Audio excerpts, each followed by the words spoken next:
Hey, this is Jürgen Rasmussen. Welcome to the Provocative Hypnosis blog. This episode is about what happens and what to do when you have a client who is initially very successful. They make solid, sometimes even profound changes, and then a few weeks, months later, they suddenly relapse. Don't like that word, but they relapse and they're back into the shit. And maybe they've even developed panic attacks. So, what's going on here, likely?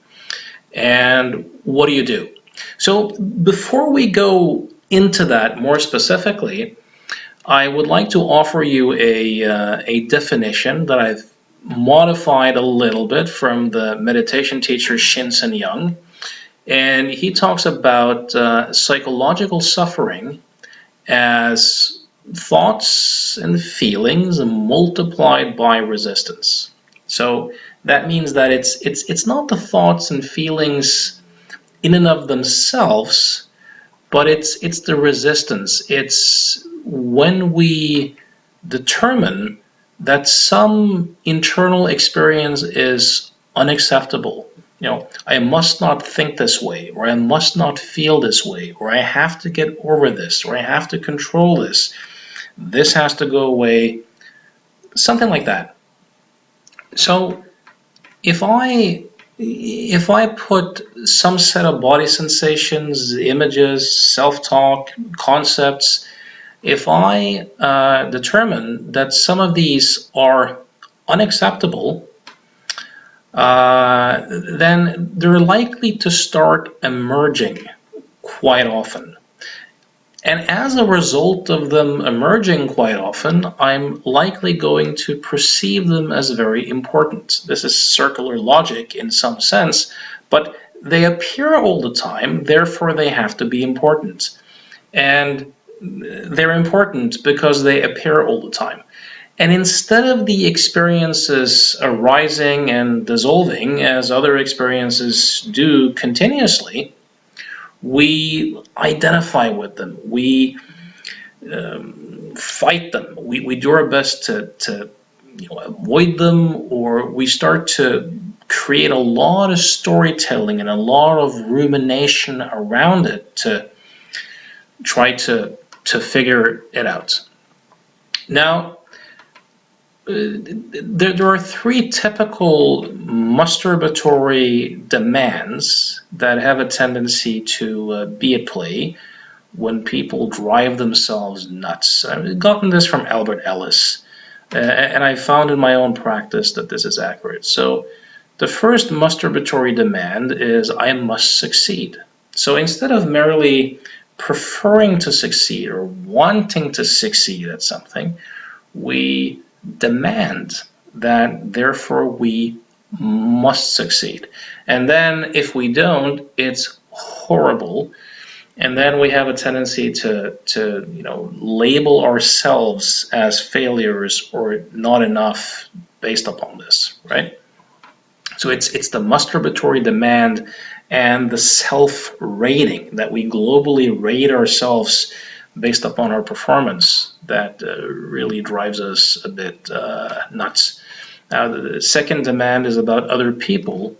Instead of merely wanting to be liked, respected, and loved and strongly preferring it, we irrationally demand that we need to be seen, heard, understood by a particular person. And when that person doesn't do that, then we have a tendency to rate them as horrible people and to rate ourselves as unworthy. And the third masturbatory demand is about the world. So it's one thing to prefer strongly that the world be in a particular way, or that living conditions be in a particular way, and doing our best to improve them and to make things better. But when we then demand that life or life conditions have to be in a particular way, and we then damn life as a whole as horrible based upon it, we have a tendency to drive ourselves a bit nuts. Now, what we're ultimately experiencing is our own experience, our own thoughts and feelings. So if we demand that there are certain um, thoughts and feelings that we must not have, or that we must have, or that there are certain thoughts and feelings that other people must have around us or must not have around us, and we then define ourselves as human beings globally based upon this, well, this is the recipe for suffering, right? Now, a lot of people are very concerned with what's called traumatic events and the past in terms of psychological suffering.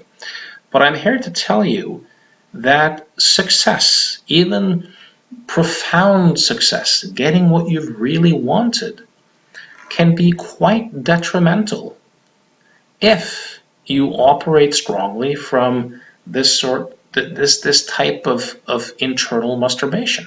So I have had clients who have had strong panic attacks, profound depressions after achieving major success. It may be winning a sports championship, that in one case a world champion I saw from a sport who really went down into the dumps after the huge performance. Might be someone who gets that big CEO job. It might be someone who gets the partner of their dreams, or they get married, or they finally have their kids. What very often happens with these people is that they have this if only type thinking. If only this happens, I'm going to be happy. Then I'll be good enough. Then I'll be worthy. Then I'll be at peace, right? And then they work as hell to get what they want, and let's say that they succeed, and they're likely going to be ecstatic, really happy for a while. But then what happens is that their fundamental way of being in the world hasn't changed. So sooner or later, it's back to normal, and they find that they have the same anxieties and the same, you know, tendencies that they used to have, and they're not really any happier. And then what happens to quite a few of them is that they then go, shit, like I no longer have an excuse. If I can't be happy now, I'll never be happy. And then they plunge down into the deep depression because everything is hopeless. Or so, and I've seen this with clients too. So let's say that you help a client change something, and people may change their perceptions, or make some sort of reorganization on the inside that's quite profound, but they may still have some of these masturbatory tendencies intact. So let's say that the client changes quite profoundly. And then let's say that a few months later, something happens and some memory trace fires off, and they get a little bit anxious again. Is that a problem? No, not at all. But if someone's convinced that they've completely changed, and they then suddenly, like, this is completely over, I'm never going to experience this again. Let's say then they suddenly experience something of it. It's very easy with that black and white, all or nothing thinking style to then go, oh shit, it was all for nothing. It's back. I'm back into the dumps. It was all for nothing. It's hopeless. I'm helpless. And then they plunge into the depths of depression, or end up having panic attacks. So one thing I work on is for the person to have the willingness to have that experience, because a person may change, but let's say someone achieves some sort of goal, they're not necessarily going to be any less anxious, because they might just keep demanding that they succeed. Or they may know that, they could lose everything, and internally they're demanding a guarantee that that must never happen. So they're just as anxious. Or they may not be anxious at all for a long time, but suddenly, some memory trace fires off. They start to experience something, and now they massively masturbate about it, and they turn it into a panic attack, for example. So one case that I wrote about in my second book, Provocative Suggestions, that I called The Miserable Architect Student, that's the title of the chapter.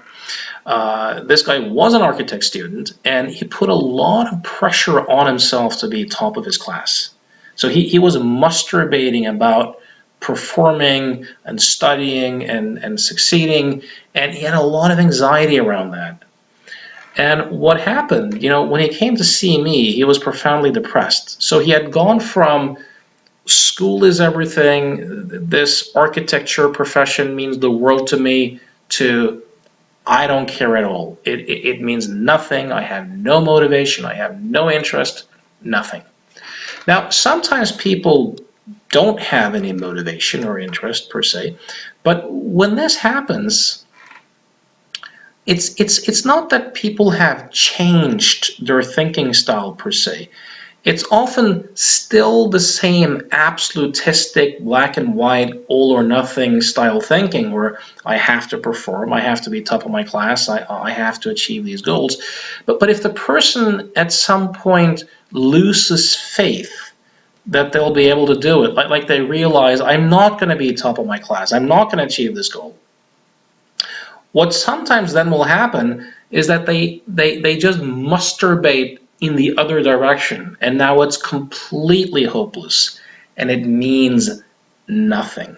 So the same with the client who makes a profound change, and they're stunned, and they're like, I've changed, this is so positive, this is a miracle, this is a, and also if they project onto you as the agent of change, the helper, that you're brilliant and you're wonderful and you're the best ever. This is something to watch out for too, because if they then experience the stuff again and they masturbate in the opposite direction, it's very easily going to be all for shit, nothing's working, and you're suddenly a fraud or completely hopeless. So I've been able to help quite a few people who have done this just by pointing out this mechanism to them and helping them explore and challenge those masturbatory tendencies. So let's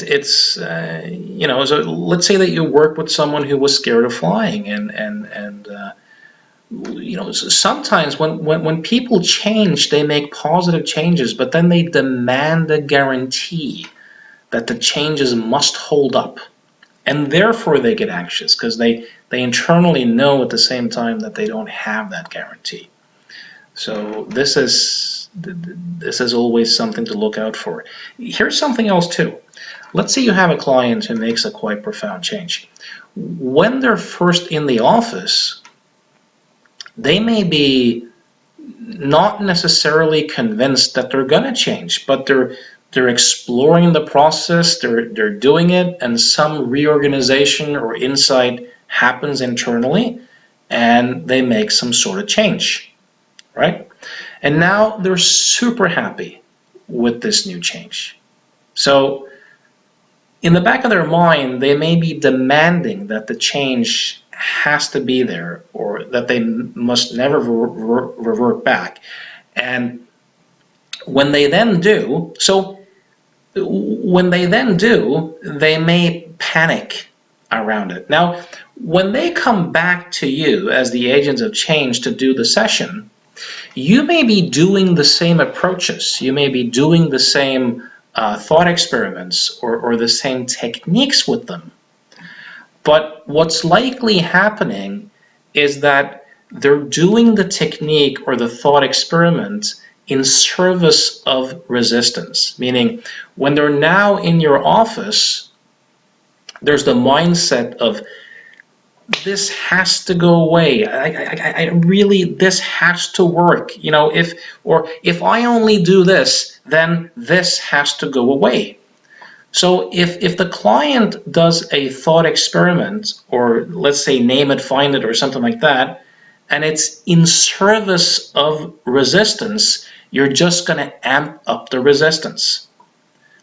So if the person in the session just amps up the resistance, so on the one hand, they're demanding that a particular experience go away if they only do this technique, but simultaneously they experience that they're just getting more stressed. If that keeps going for a while, they could have a panic attack. That's kind of the mechanism of it, so to speak. So if you do something, and this is for the students of the psychological illusion model, if you do something like name it, find it, the power does not lie in the technique. It lies in the discoveries that the client makes. You know, it lies in, for example, looking for the threat and genuinely discovering that it's not actually there.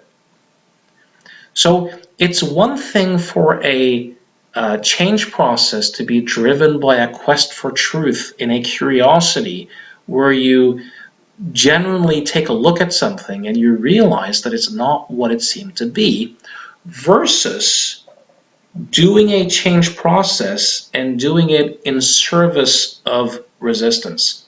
So this is what sometimes can happen with meditation or breathing techniques. You see, it's one thing to, for example, change your breathing, or to do some sort of internal process, or to even just change your focus.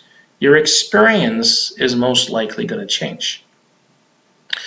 But if you do those exact same things in the service of resistance, in the service of, if I only do this ritual or do these things, then the experience has to go away, but then of course it doesn't, that can really amplify something. So this is something to look out for.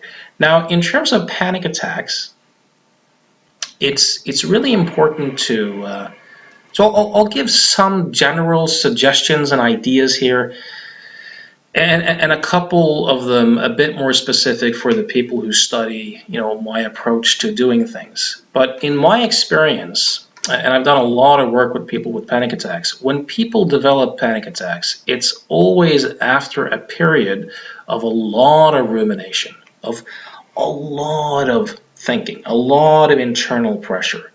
And it's usually some sort of perceived catch-22, like some stuck conflict in their life, something that, you know, like I need to solve this, but I don't know how, or this needs to change, but it's not changing, or I have to stop this, but I don't really want to. Something like that, usually two masturbatory demands pulling someone in different directions. This generates a lot of thinking, which then generates a lot of stress. And when this reaches a breaking point, so to speak, people have a tendency to have those experiences that they call panic attacks. Now, somewhat symbolically or metaphorically, they'll often have this in a kind of confined space. So, for example, an airplane, or a meeting, a business meeting, where they're sitting, you know, next to a lot of other people.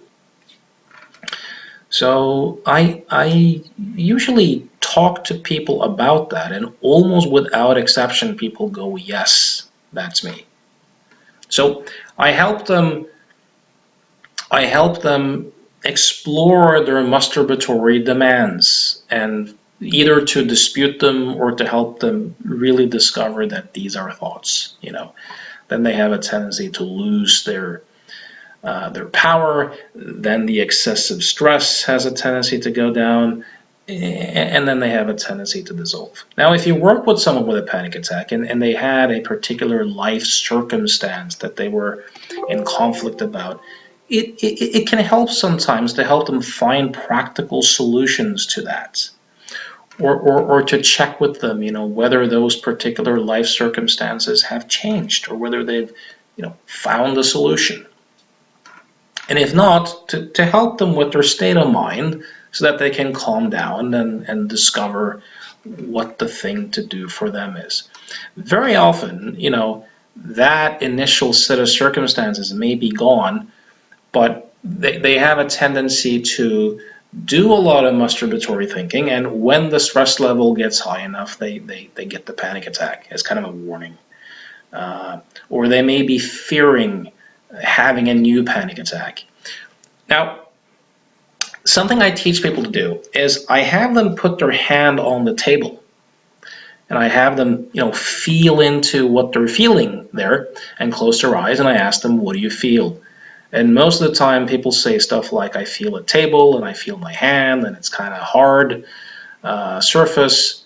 So I have them open their eyes, and I said, notice that most of the answers you gave me were not feelings. My hand is not a feeling. A table is not a feeling. These are concepts. They're useful concepts to navigate the world, but they're concepts. So feelings would be tingling, pulsating, vibrating, warmth, cool, hard. So I have them do it again, and I have them describe what they're actually feeling. Because here's the trick. No one's feeling a panic attack. A panic attack isn't a feeling. It's a concept. It's a metaphor. There's a panic that's attacking, and that there's a person being attacked, right? This is all illusory. This is all a thought, right? If you help people explore what they're actually feeling, you'll discover that there may be some buzzing, and there may be some pulsation, and there might be some temperature changes and fluctuations, some dryness, some sweatiness. That's the physiological activity that they're actually feeling. But they're making a story around that under the guise of this is a panic attack. And therefore they're interpreting these body sensations as if there's an inherent danger there, the panic attack. So what I do with these folks is I have them look for the threat in the various body sensations, And if you do this skillfully, people will discover that these sensations are completely neutral. There's no threat in any of them, right? And people will also discover that they've felt similar sensations in other contexts of their life, but they've created very different stories about what they meant. So, for example, just a few days ago, I went bungee jumping for the first time, and I had some physiological activity in my body. I mean, some increased pulse and some changes in temperature and stuff like that. But the story I created around it was more that this is an exciting buzz. This is cool. I feel alive. That type of. But someone else could have felt that and interpreted it as there's some sort of danger here, and with the panic attack label, then created a lot of suffering around it. So helping people to describe their feelings and helping them to be able to feel and observe what they're experiencing without adding the concept of a panic attack to it is very useful for helping people to see that the threat they thought was there is not actually there. It's just some body sensations glued to some images and some internal dialogue. And when that tangles together, it can look like a self. It can look very, very real, but it's actually not. So I usually pray that someone has a panic attack in my office. I quite enjoy it when people do. And one thing I enjoy about it is that I'm able to stay completely calm and completely present with them that has a tendency to pull them out of it if we have rapport. If they sense that I have zero fear of their experience whatsoever, and I'm completely present with them, and they trust me, that has a tendency to. So if they spontaneously have a panic attack, this is a great teaching tool. And what you want to tell them too is that, look, if you're willing to just sit in this, it has a half-life of about 4 minutes. Meaning, if you're willing to just sit in it and not, create anything out of it, it's going to last for like 3.5 to 4 minutes. It's going to be gone. So it's very valuable if the client can have an experience of that.